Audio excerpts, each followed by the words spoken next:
ನೀನು ಯಾರೋ ನನಗೆ ಗೊತ್ತಿಲ್ಲ, ಆದರೆ ಈ ಅಪರಿಚಿತನ ಮೇಲೆ ನೀನು ತೋರಿಸ್ತಿರೋ ಪ್ರೀತಿ ವಿಶ್ವಾಸದಿಂದ ನನ್ನ ಮನಸ್ಸು ತುಂಬ ಹೋಯ್ತಮ್ಮ. ಇಷ್ಟೇ ಜನನ ಸೇರಿರೋದು ಇಲ್ಲಿ ಅಥವಾ ಬೇರೆ ಕಡೆ ಇನ್ನೇನಾದ್ರೂ ನಡೀತಾ ಇದೆಯಾ? ಇಷ್ಟೇ ಜನ ಬಾಬಾ, ಇನ್ ಯಾರು ಇಲ್ಲ. ಈ ರೀತಿ ಅನುಮಾನ ಪಟ್ಟು ನನ್ನನ್ನ ಪ್ರಶ್ನೆ ಮಾಡೋ ಬದಲು ಇಲ್ಲೇ ಈ ಕ್ಷಣ ನನ್ನನ್ನ ಕೊಂದ್ಬಿಡಿ ಅರ್ಜುನ್ ಅವರೇ. ಮುಂಬರೋ ದಿನಗಳಲ್ಲಿ ಆ ನಾಗರಾಜ ನಮ್ಮ ಕಣ್ಣಿಗೆ ಬೀಳಲೇಬೇಕು, ಆ ವಿಶ್ವಾಸ ನನಗಿದೆ. ನಾನು ಅದೇ ದಿನಕ್ಕೋಸ್ಕರ ಕಾಯ್ತಾ ಇದ್ದೇನೆ ವಿಷ್ಣು.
ರಾತ್ರಿ ಈ ಚೋರಿ ಬತ್ತಂದ್ರೆ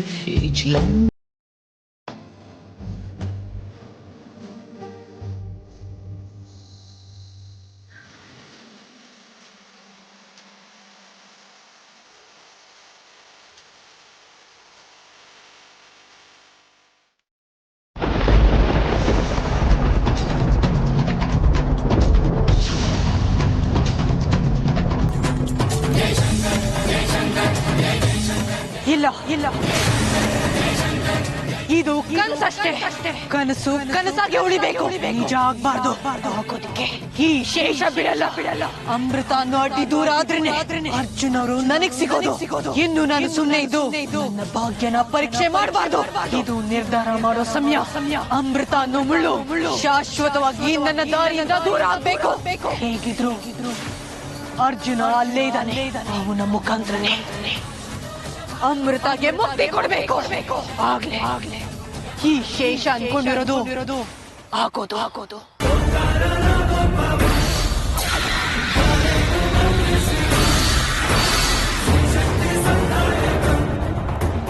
ನಾವು ನಮ್ಮನ್ನ ಇಷ್ಟಪಡೋರಿಂದ ದೂರ ಆದಾಗ, ನಮ್ಮವ್ರನ್ನ ಸೇರ್ತೀವೋ ಇಲ್ವೋ ಅನ್ನೋ ಅತಂತ್ರ ಭಾವ ಕಾಡ್ದಾಗ, ಆ ಪರಮಾತ್ಮನ ಧ್ಯಾನಿಸ್ತಾ ಭಕ್ತಿಯಿಂದ ಮೊರೆ ಇಟ್ರೆ ನಮ್ಮ ಸಂಕಷ್ಟಗಳೆಲ್ಲ ದೂರ ಆಗುತ್ತೆ ಅಂತ ನಮ್ಮಪ್ಪ ಅಮ್ಮ ಆಗಾಗ ಹೇಳ್ತಾ ಇದ್ರು.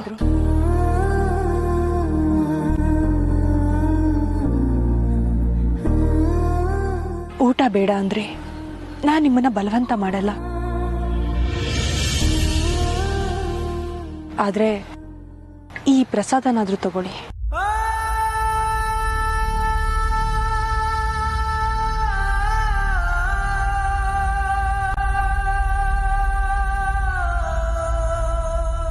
ಭಕ್ತಿಯಿಂದ ಇದನ್ನ ತಿಂದು ಆ ದೇವರಲ್ಲಿ ಬೇಡ್ಕೊಂಡ್ರೆ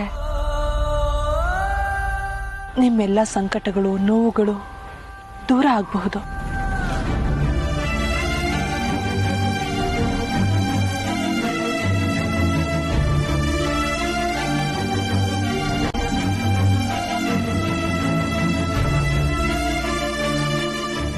ನೀ ನನ್ನ ಮೇಲೆ ಇಷ್ಟೊಂದು ವಿಶ್ವಾಸ ಇಟ್ಟು ಬಂದು ಮಾತಾಡಿಸಿ ಈ ಪ್ರಸಾದ ಕೊಟ್ಟು ನನ್ನ ಮನಸ್ಸಿಗೆ ತುಂಬಾ ಸಂತೋಷ ಕೊಟ್ಟಿದ್ಯಮ್ಮ. ನಿನ್ನ ಸಂಕಟ ಏನೋ ನನಗೆ ಗೊತ್ತಿಲ್ಲ, ಆದರೆ ಈ ನಿನ್ನ ಒಳ್ಳೆತನನೇ ಮುಂದೆ ನಿನ್ನ ಖಂಡಿತವಾಗ್ಲೂ ಕಾಪಾಡತ್ತೆ, ನಿನ್ನವ್ರ ಹತ್ರ ನಿನ್ನನ್ನು ಸೇರ್ಸತ್ತೆ. ಆ ನಂಬಿಕೆ ನನಗಿದೆ ಮಾ. ನಿಮ್ಮ ಬಾಯಿ ಹರಕೆ ನಿಜ ಆಗ್ಲಿ. ನಿಮ್ಮಂಥ ಸಜ್ಜನರ ಆಶೀರ್ವಾದನೆ ನನಗೆ ಶ್ರೀರಕ್ಷೆ. ನನಗೆ ಆಶೀರ್ವಾದ ಮಾಡಿ. ಒಳ್ಳೇದಾಗ್ಲಿ. ನಾನಿನ್ನು ಬರ್ತೀನಿ. ದೈವ ಇಚ್ಛೆ ಇದ್ರೆ ಮತ್ತೆ ಭೇಟಿಯಾಗೋಣ.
ಅವ್ರು ಯಾರು?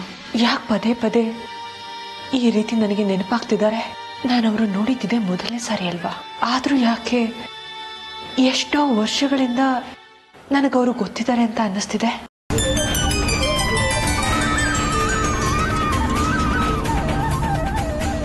ಅದೆಷ್ಟು ಮಮತೆ ಇತ್ತು ಅವರ ಧ್ವನಿಯಲ್ಲಿ ನನ್ನನ್ನ ಮಾತಾಡಿಸುವಾಗ. ಅದೆಂತ ಆಪ್ತತೆ. ನಾನು ಯಾರು, ಅವ್ರು ಯಾರು? ಆದ್ರೂ ಎಷ್ಟು ಆತ್ಮೀಯವಾಗಿತ್ತು ಆ ಕ್ಷಣಗಳು. ಅವರಿಗೆ ಪ್ರಸಾದ ಕೊಡುವಾಗ ನನ್ನವ್ರಿಗೆ ಯಾರಿಗೂ ಪ್ರಸಾದ ಕೊಡ್ತಾ ಇದ್ದೀನಿ ಅನ್ನೋ ಭಾವನೆ. ಯಾಕೆ? ಅದೆಷ್ಟು ತೇಜಸ್ಸು ಅವರ ಮುಖದಲ್ಲಿ. ಅವ್ರನ್ನ ಇಷ್ಟು ದಿನ ನಾನು ಆ ದೇವಸ್ಥಾನದಲ್ಲಿ ನೋಡೇ ಇರ್ಲಿಲ್ವಲ್ಲ. ಹಾಗಾದ್ರೆ ಅವರು ಹೊಸದಾಗಿ ಬಂದಿರಬಹುದು ಅನ್ಸುತ್ತೆ. ಎಲ್ಲಿಂದ ಬಂದಿರಬಹುದು? ಏನಿರ್ಬೋದು ಅವರ ಹಿನ್ನೆಲೆ? ಅರೆ, ನಾನ್ಯಾಕೆ ಅವ್ರ ಬಗ್ಗೆ ಯೋಚಿಸ್ತಾ ಇದ್ದೀನಿ? ಅವಾಗ್ಲಿಂದ ಯಾಕೆ ಅವ್ರನ್ನ ಅಷ್ಟೊಂದು ನೆನ್ಪು ಮಾಡ್ಕೋತಾ ಇದ್ದೀನಿ? ಕೂತ್ರು ನಿಂತ್ರು ಅವ್ರ ಮುಖನೇ ಕಣ್ಮುಂದೆ ಬರ್ತಿದ್ಯಲ್ಲ. ಯಾಕೆ? ನನ್ನ ಕಿವಿಯಲ್ಲಿ ಅವ್ರ ಧ್ವನಿನೇ ಕೇಳಿಸ್ತಾ ಇದೆಯಲ್ಲ. ಯಾಕೆ ಹೀಗೆಲ್ಲ ಆಗ್ತಿದೆ? ನನಗೆ ಹೀಗೆಲ್ಲ ಅನ್ನಿಸ್ತಾ ಇರೋದ್ರ ಹಿಂದೆ ಏನಾದ್ರೂ ಉದ್ದೇಶ ಇದೆಯಾ? ಆ ಭಗವಂತ ಏನಾದ್ರೂ ಸೂಚನೆ ಕೊಡ್ತಿದ್ದಾನಾ? ಏನ್ರಿ ಒಬ್ಬೊಬ್ಬರೇ ಮಾತಾಡ್ಕೋತಾ ಇದ್ದೀರಾ? ಹುಷಾರಾಗಿದ್ದೀರಾ ತಾನೆ? ಅರ್ಚನಾ ಅವರೇ, ನೀವು ಬಂದಿದ್ದು ಒಳ್ಳೇದೇ ಆಯ್ತು. ನಾನು ನಿಮ್ಮ ಹತ್ರ ಒಂದು ವಿಷಯ ಹೇಳಬೇಕಾಗಿತ್ತು. ಏನದು? ಇವತ್ತು ದೇವಸ್ಥಾನದಲ್ಲಿ ಒಬ್ರನ್ನ ಭೇಟಿ ಮಾಡಿದೆ.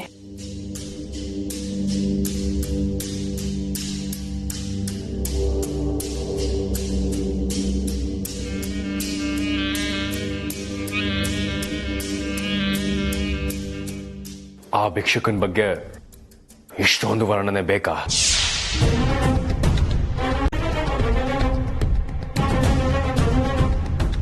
ಅರ್ಜುನ್ ಅವರೇ, ಯಾರ ಬಗ್ಗೆ ಮಾತಾಡ್ತಿದ್ದೀರಾ ನೀವು? ಯಾರನ್ನ ಭಿಕ್ಷುಕ ಅಂದಿದ್ ನೀವು? ಇನ್ಯಾರ?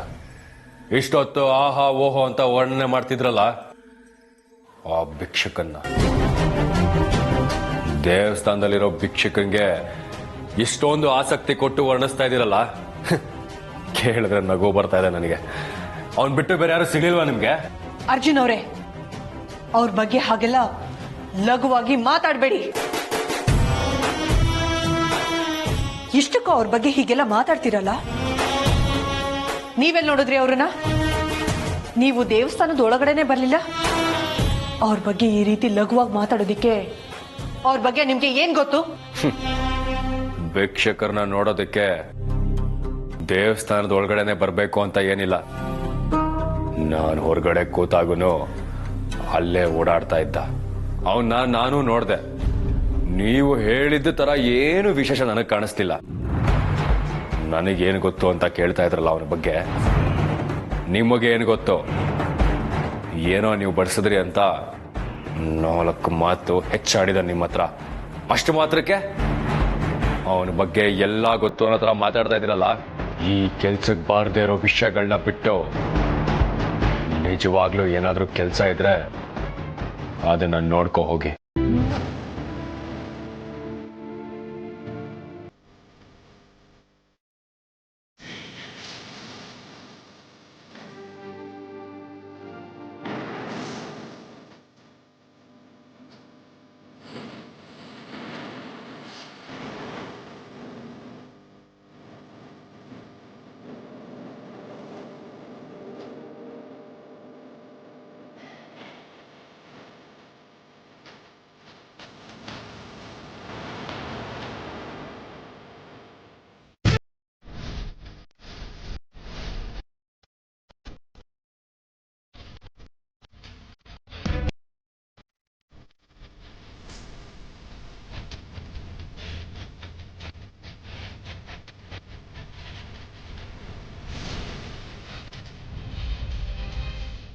ಸಮಸ್ಯೆ ಇರೋದಕ್ಕೆ ಹೇಳ್ತಾ ಇರೋದು. ಮೊದಲು ಆ ಸರನ ತೆಗೆದು ಬಿಸಾಕಿ.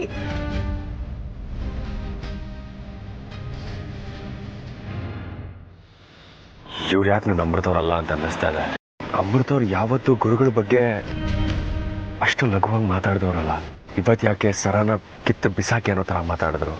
ಇವ್ರು ನಿಜವಾಗ್ಲೂ ನನ್ನ ಅಮೃತವ್ರನ್ನ ಅಂತ ಅನುಮಾನ ಬರ್ತಾ ಇದೆಯಲ್ಲ. ಇವ್ರು ನಿಜವಾಗ್ಲೂ ಅಮೃತವ್ರೇನಾ ಅಥವಾ ಹೋದ್ಸತಿ ಆದ ಹಾಗೆ? ಚೇಚೆ, ಹಾಗೆಲ್ಲ ಆಗೋದಕ್ಕೆ ಬಿಡಬಾರ್ದು. ಹಾಗೆಲ್ಲ ಆಗೋದಕ್ಕೆ ಅವಕಾಶನೂ ಕೊಡಬಾರ್ದು. ಏನೇ ಇದ್ರೂ ಮನೆಗೆ ಒಂದ್ಸತಿ ಫೋನ್ ಮಾಡಿ ಅನುಮಾನನ ಬಗೆಹರಿಸ್ಕೊಂಬಿಡೋಣ.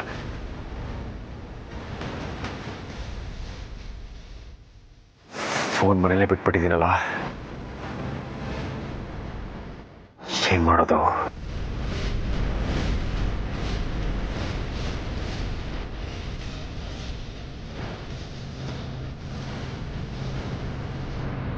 ಸರ್, ಒಂದು ನಿಮಿಷ. ಏನ್ ಬೇಕಾಗಿತ್ತು ಸರ್, ಸ್ವಲ್ಪ ಫೋನ್ ಕೊಡ್ತೀರಾ? ಯಾರೇ ನೀವು? ಗುರುತು ಪರಿಚಯ ಇಲ್ದವ್ರಿಗೆಲ್ಲ ಫೋನ್ ಕೊಡೋಕ್ಕಾಗಲ್ಲ. ದಯವಿಟ್ಟು ಹಾಗನ್ಬೇಡಿ ಸರ್. ನಾನು ಫೋನ್ ನಮ್ಮ ಮನೇಲಿ ಮರ್ತು ಬಂದಿದ್ದೀನಿ. ನೀವು ಫೋನ್ ಕೊಟ್ಟರೆ ನನಗೆ ತುಂಬ ಹೆಲ್ಪ್ ಆಗುತ್ತೆ. ಅರ್ಥ ಮಾಡ್ಕೊಳ್ಳಿ. ಒಂದು ಅರ್ಜೆಂಟ್ ಕಾಲ್ ಮಾಡಬೇಕಿತ್ತು. ನೋಡೋಕೆ ಡೀಸೆಂಟಾಗೆ ಇದ್ದೀರಾ? ತಗೊಳ್ಳಿ, ಬೇಗ ಕೊಟ್ಬಿಡಿ.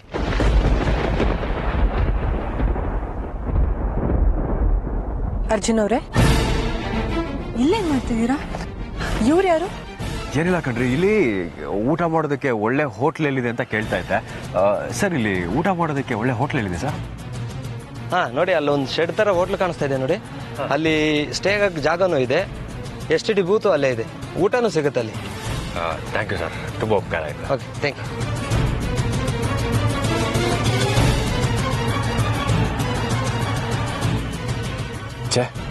ಅನ್ಕೊಂಡು ಕೆಲಸ ಆಗಲಿಲ್ಲ. ಆದರೆ ಇವತ್ತು ಹೇಗಾದರೂ ಮಾಡಿ ನನ್ನ ಅನುಮಾನನ ಕ್ಲಿಯರ್ ಮಾಡ್ಕೊಳ್ಳೇಬೇಕು. ವಿಚಾರ ಏನು ಅಂತ ಮತ್ತೆ ಮಾಡಲೇಬೇಕು. ಅರ್ಜುನ್ ಅವರೇ, ಏನ್ ಯೋಚನೆ ಮಾಡ್ತಿದ್ದೀರಾ? ಏನಿಲ್ಲ, ಊಟ ಮಾಡಿಕೊಂಡು ಅಲ್ಲೇ ಸ್ವಲ್ಪ ರೆಸ್ಟ್ ಮಾಡಿ ಹೊರಡೋಣ ಅಲ್ವಾ? ಸರಿ.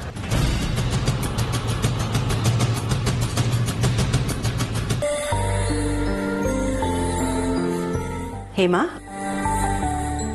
ಏನ್ ಯೋಚನೆ ಮಾಡ್ತಾ ನಿಂತಿದ್ಯಾ? ಅತ್ತೆಮ್ಮ, ಇತ್ತೀಚೆಗೆ ಮಕ್ಕಳಿಬ್ರು ವರ್ತನೆ ಜೊತೆಗೆ ಇವರು ಯಾಕೋ ತುಂಬಾ ವಿಚಿತ್ರವಾಗಿ ಆಡ್ತಿದ್ದಾರೆ ಅಂತ ಅನಿಸ್ತಾ ಇದೆ. ನೋಡಿದ್ರಲ್ಲ ಬೆಳಗ್ಗೆ ಹೇಗ್ ಬಂದ್ ಹೇಗ್ ಹೋದ್ರು ಅಂತ. ಅಲ್ಲ ಹೇಮಾ, ವಿಷ್ಣು ಸ್ವಭಾವ ಏನು ಅಂತ ನಿನಗೆ ಚೆನ್ನಾಗಿ ಗೊತ್ತಿದೆ. ಅದಕ್ಕೆ ಬೇಜಾರು ಮಾಡ್ಕೊಂಡಿದ್ಯಲ್ಲ. ನೋಡು, ಈ ವಿಷಯ ಆಮೇಲೆ ಮಾತಾಡೋಣ. ಇವತ್ತು ಅರ್ಜುನ್ಗೆ ಅಮೃತಗೆ ಪ್ರಸ್ತಾವ, ಜ್ಞಾಪಕ ಇದೆಯಾ? ಅದು ಹೇಗೆ ಮರೆಯೋಕ್ಕಾಗತ್ತೆ ಅತ್ತೆಮ್ಮ? ಎಲ್ಲ ಸಿದ್ಧವಾಗಿದೆ, ನೀವೇನು ಯೋಚನೆ ಮಾಡಬೇಡಿ. ಸರಿ, ನೋಡು, ಅವರಿಬ್ರು ಬರ್ತಾರೆ. ಅವ್ರ ಹತ್ರ ಸ್ವಲ್ಪ ಮಾತಾಡಬೇಕು. ನೀನು ಇಲ್ಲೇ ಇರು. ಏನು? ಸರಿ. ಈ ಕರಣ್ ನಿಂತ್ಕೊಳ್ಳೋ. ಯಾಕೆ ಯಾಕೆ ಅಂತ ಕೇಳ್ತಾ ಇದೆಯಲ್ಲೋ? ಇವತ್ತು ಅರ್ಜುನ್ಗೆ ಅಮೃತಕ್ಕೆ ಪ್ರಸ್ತಾವ ಅಲ್ವೇನೋ? ಅದಕ್ಕೇನು ಇವಾಗ? ಏಯ್ ಕರಣ್, ಇನ್ನು ನಿನ್ ಕೋಪ ಹೋಗಿಲ್ವೇನೋ? ಅಲ್ಲ ಕಣೋ, ನೀನೇ ಮುತುವರ್ಜಿ ವಹಿಸಿ ಮುಂದೆ ನಿಂತ್ಕೊಂಡು ನಾನೇ ರೂಮ್ ಡೆಕೋರೇಷನ್ ಎಲ್ಲ ಮಾಡ್ತೀನಿ ಅಂತ ಹೇಳಿದ್ದೆ, ಆದ್ರೆ ನೋಡ, ಆದ್ರೆ ಗೀದ್ರೆ ಏನು ಇಲ್ಲ. ನೆನ್ನೆದು ನೆನ್ನೆಗೆ, ಹಳೇದ್ನೆಲ್ಲ ಮರ್ತ್ಬಿಡು. ಇನ್ಮೇಲೆ ನಮ್ಮ ಮನೆಗೆ ಎಲ್ಲರೂ ಸಂತೋಷವಾಗಿರ್ಬೇಕು. ನೋಡ, ಅವರಿಬ್ರು ಬರ್ತಾರೆ, ಅವ್ರ ಹತ್ರ ಸ್ವಲ್ಪ ಮಾತಾಡ್ಬೇಕು. ನೀನು ಇಲ್ಲೇ ಇರು. ಏನು? ಸರಿ.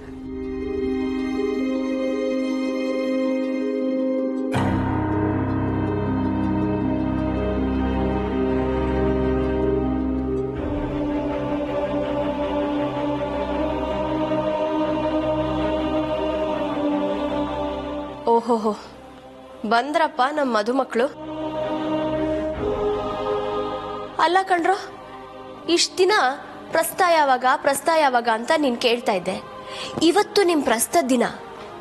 ಇವತ್ ಯಾಕೆ ಇಬ್ರು ಮುಖ ಊದಿಸ್ಕೊಂಡಿದ್ದೀರಾ ಹೀಗೆ? ಮತ್ತೆ ಅಮೃತನ್ ಹತ್ರ ಕೋಳಿ ಜಗಳ ಮಾಡ್ಕೊಂಡ್ಯಾ? ಏನೋ ಕೋಳಿ ಜಗಳನ? ನನಗೇನು ಮಾಡೋದಕ್ಕೆ ಬೇರೆ ಕೆಲಸ ಇಲ್ವಾ? ಬರೋದಕ್ಕೆ ಹೇಳಿದ್ರಲ್ಲ, ಏನ್ ವಿಚಾರ ಅಂತ ಹೇಳಿ. ಕಳ್ಳ ಏನೋ ಗೊತ್ತಿಲ್ಲ ಅಲ್ವಾ ನಿನ್ಗೆ?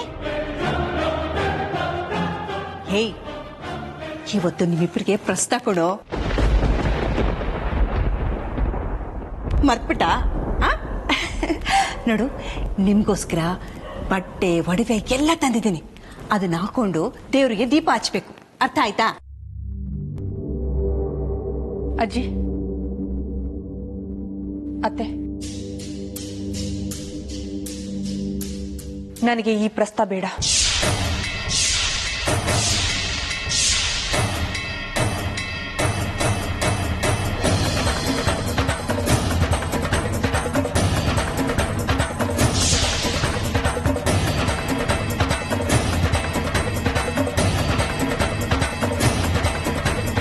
ತಮಾಷೆ ಮಾಡ್ತಾ ಇದೆಯಮ್ಮ ಅಮೃತ?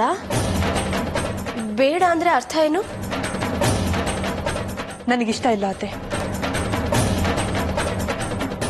ಈ ಪ್ರಸ್ತಾವ ಬೇಡ ಅಷ್ಟೇ. ಅಮೃತ, ಈಗ ಪ್ರಸ್ತಾವ ಬೇಡ ಅಂದ್ರೆ ಏನೇ ಅರ್ಥ? ಅವತ್ತು ನೀವಿಬ್ರು ಒಪ್ಪಿಗೆ ಕೊಟ್ಟಿದ್ರಿ ಅಲ್ವಾ? ನೋಡಿದ್ರಾ, ನಾನು ಹೇಳ್ದೆ ತಾನೆ ಇವಳು ಅಧಿಕ ಪ್ರಸಂಗಿ ಅಂತ. ಅಲ್ಲ ಅಮೃತ, ನೀನ್ ಬೇಕು ಅಂದಾಗ ಬೇಕು, ಬೇಡ ಅಂದಾಗ ಬೇಡ. ನನ್ನೇನು ನಿನ್ ಕೈಲಾಡ್ಸೋ ಗೊಂಬೆ ಅಂತ ಅನ್ಕೊಂಡಿದ್ಯಾ? ಏ ಕರಣ್, ನೀನ್ ಸ್ವಲ್ಪ ಸುಮ್ನಿರ. ಸುಮ್ನಿದ್ದಮ್ಮ, ಇವಳು ಹಿಂಗೆ ಹೆಚ್ಕೊಂಡಿರೋದು. ನೋಡಿ, ನನಗೆ ಈ ನಾನ್ಸೆನ್ಸ್ಗೆಲ್ಲ ಟೈಮ್ ಇಲ್ಲ. ನನಗೆ ಮಾಡೋದಕ್ಕೆ ರಾಶಿ ಕೆಲಸ ಬಿದ್ದಿದ್ದು ಆಫೀಸಲ್ಲಿ. ನಾನು ಹೊರಡ್ತೀನಿ. ಶಿವನಪ್ಪ, ಅತ್ತೆಮ್ಮ, ನೀವ್ ಅವನ್ ವಿಷಯ ಬಿಡಿ. ಅಮೃತ, ನೀ ಹಿಂಗ್ ಕ್ಷಣಕ್ಕೊಂದ್ ಮಾತಾಡಿದ್ರೆ ತಪ್ಪಾಗತ್ತಮ್ಮ. ಈ ಪ್ರಸ್ತಾವ ಬೇಡ ಅನ್ನೋಕೆ ಕಾರಣ ಏನು? ಅರ್ಜುನ್,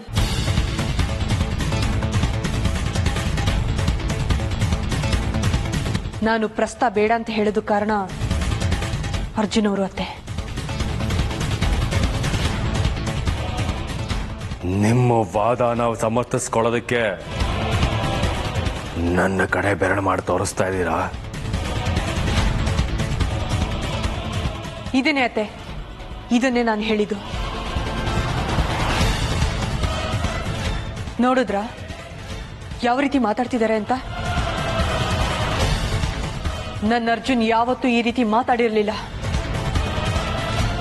ಅಂದ್ರೆ ನಿಮ್ಮ ಮಾತಿನ ಅರ್ಥ?